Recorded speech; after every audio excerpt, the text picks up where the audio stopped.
உலக சிறுநீரக தினத்தை முன்னிட்டு தஞ்சை தமிழ் பல்கலைக்கழகத்தில் நடைபெற்ற விழிப்புணர்வு முகாமில் ஏராளமானோர் கலந்து கொண்டனர். உலகில் வயது வந்தவர்களில் 10 பேரில் ஒருவர் சிறுநீரக நோயினால் பாதிக்கப்பட்டுள்ளார்.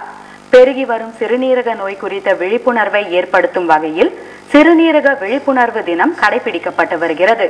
இதனை அடுத்து தஞ்சையில் உள்ள தமிழ் பல்கலைக்கழகத்தில் சிறப்பு நிகழ்ச்சி நடைபெற்றது. இதில் பல்கலைக்கழக துணைவேந்தர் திரு திருமலை தலைமையில் நடைபெற்ற இந்த நிகழ்ச்சியில் சிறுநீரகத்துறை தலைமை மருத்துவர் திரு நா மோகன்தாஸ் உட்பட பலர் கலந்து கொண்டனர். இன்று இளைஞர்களையும் இந்த சிறுநீரகம் அதிகமாக தாக்குவதற்கு முக்கிய காரணமாக இருப்பது உடல் பருமனும் உடற்பயிற்சியின்மையும் மற்றும் அதிகமாக புகைப்பிடிப்பதும் மது அருந்துவதும் என்று அறிக்கைகள் வெளியாகி கொண்டிருக்கின்றன.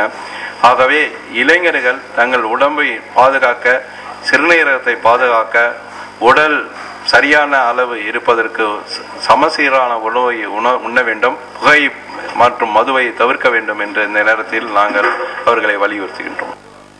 மாற்று சிறுநீரகம் பொருத்திக் கொண்ட நோயாளிகள் தங்களது அனுபவங்களை இந்த நிகழ்ச்சியில் பகிர்ந்து கொண்டனர். கடந்த 10 வருஷங்களுக்கு முன்னாடி எனக்கு சிறுநீரக கோளாறு ஏற்பட்டது. அதனால் என்னோட 2 கிட்னியும் ஃபெயிலியர் ஆயிடுச்சு. அதன் விளைவாக எனக்கு பயங்கர மூச்சு முட்டல், வாமிட்டிங் இந்த மாதிரி தொந்தரவுகள்லாம் இருந்தது. சரியான நேரத்தில் டாக்டர் எனக்கு அட்வைஸ் பண்ணுறபடி நான் சிறுநீரக மாற்று அறுவை சிகிச்சை செய்து கொண்டதுனால இப்போ நான் நல்லபடியாக இருக்கிறேன், வாழ்க்கையில் நல்லா இருக்கிறேன். உடல் பருமன், உணவு முறை மாற்றம், வலி மாத்திரைகளை அதிகம் உட்கொள்வது ஆகியவற்றால் சிறுநீரகம் பாதிக்கப்படுவதாக மருத்துவர்கள் தெரிவித்தனர்.